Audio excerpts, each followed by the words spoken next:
हम बताना चाहते हैं कि मानसून सत्र 22 जुलाई से 9 अगस्त के बीच में शुरू होता है और 10 अगस्त को हिंडनबर्ग की रिपोर्ट आती है।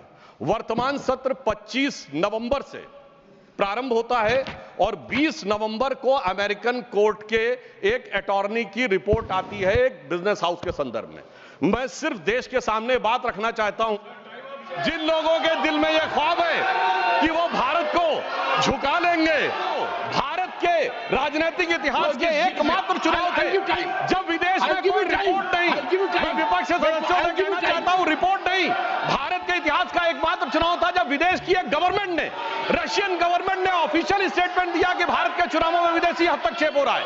ऐसा भारत के इतिहास में कभी नहीं हुआ और इसके बाद दूसरी सरकार के द्वारा उसका खंडन किया गया।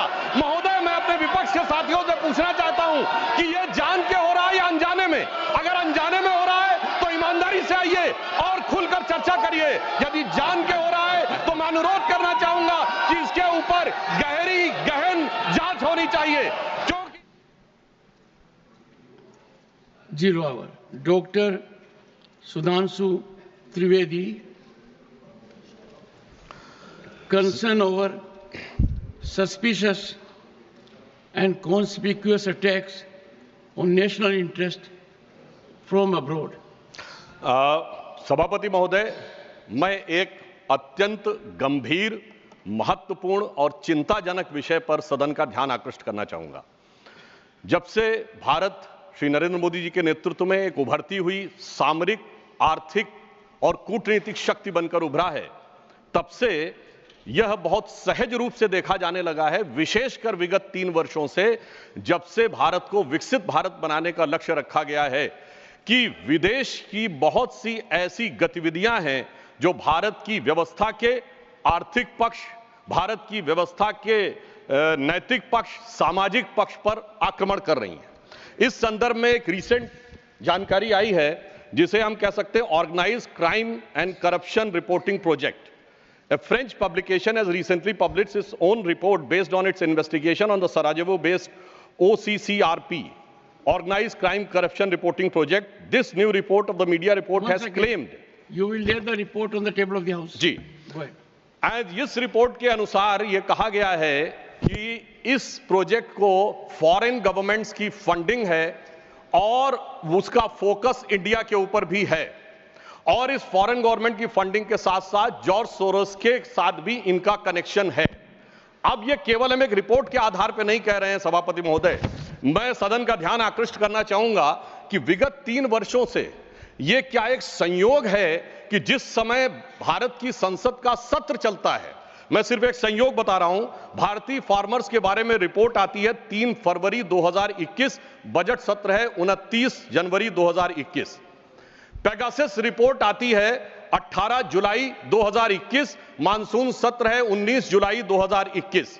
उसके बाद 31 जनवरी 2023 से भारत की संसद का बजट सत्र शुरू होता है और 24 जनवरी 2023 को हिंडनबर्ग रिपोर्ट आती है। जनवरी 2023 में भारत की संसद का सत्र शुरू होता है और 17 जनवरी 2023 को बीबीसी की डॉक्यूमेंट्री आती है, इंडिया द मोदी क्वेश्चन। और गंभीर महत्वपूर्ण बात है, 20 जुलाई 2023 को भारत की संसद का सत्र शुरू होता है और मणिपुर वायलेंस का वीडियो 19 जुलाई 2023 ठीक एक दिन पहले जारी होता है। पूरे सीक्वेंस में अगर हम चलें तो महोदय मैं याद दिलाना चाहूंगा कि 10 मई 2024 को कोविड वैक्सीन के बारे में एक रिपोर्ट छपती है, जिस समय भारत का चुनाव प्रचार अपने पूर्ण उसके ऊपर था। फिर अभी वर्तमान सत्र हम बताना चाहते हैं कि मानसून सत्र 22 जुलाई से 9 अगस्त के बीच में शुरू होता है और 10 अगस्त को हिंडनबर्ग की रिपोर्ट आती है।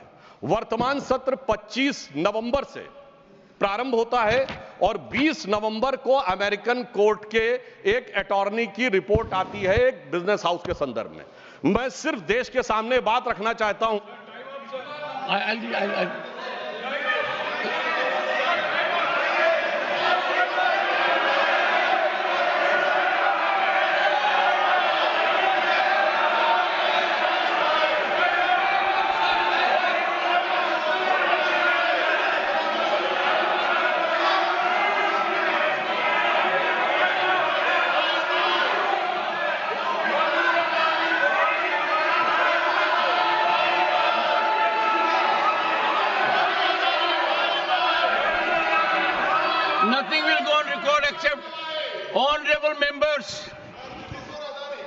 This is, honorable members,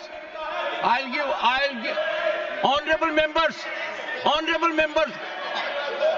I will give time, because, listen to me, this is a very serious issue, and we need to have opinion from everyone this side. We cannot allow largest democracy to be made dysfunctional by deep state anywhere else. This house should be united in neutralizing any trend, any initiative that is pernicious, dangerous to our sovereignty. I allow Sudhanshu Trivedi to continue.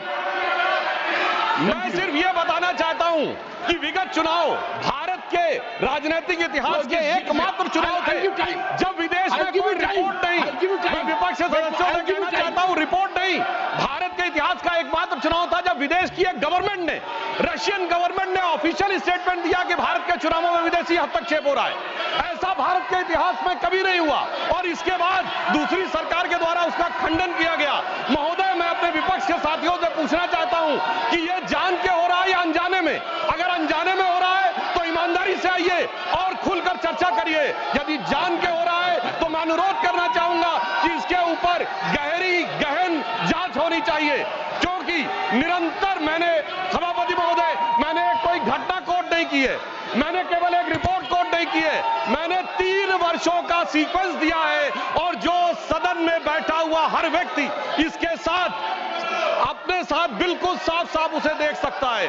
और मगर मैं यह भी कहना चाहता हूं सभापति महोदय कि जिन लोगों के दिल में यह ख्वाब है, यह बड़ी एक सहज स्वाभाविक सी बात है, जिन लोगों के दिल में यह ख्वाब है कि वो भारत को झुका लेंगे, तो मैं उनसे कहना चाहता हूं कि हम श्री नरेंद्र मोदी जी के नेतृत्व में जिस प्रकार से आगे बढ़ रहे हैं, ये मत सोचें कि विदेश से किसी चीज का आज प्रभाव पड़ने वाला। आज भारत अपने स्वाभिमान के साथ आगे बढ़ रहा है। मैं उन लोगों के लिए कहना चाहूंगा, सर, जो विदेश में जाकर यह विचार करते हैं, जो कहते हैं डिफेंडर्स ऑफ डेमोक्रेसी यहां क्यों नहीं कर रहे हैं? सर, डिफेंडर्स ऑफ डेमोक्रेसी जिनको कहते थे वो प्रधानमंत्री जी की तारीफ कर रहे हैं। इसलिए मैं कहना चाहूंगा, विदेश का लाभ लेकर, विदेश की छांव लेकर जो भारत में हो रहा है, उनके लिए एक पंक्ति कहना चाहूंगा कि अपने वतन पर सदियों तक है रही हुकूमत गैरों की, लेकिन कुछ चेहरों पर अब तक धूल है उनके पैरों की। इसलिए मैं सभापति ji, mister Derek O'Brien,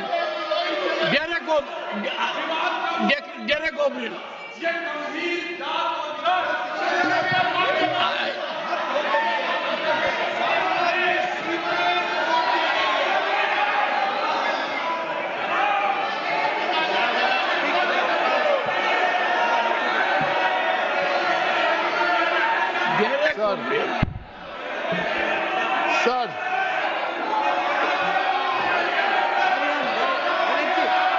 The House stands adjourned to meet at 12 noon today.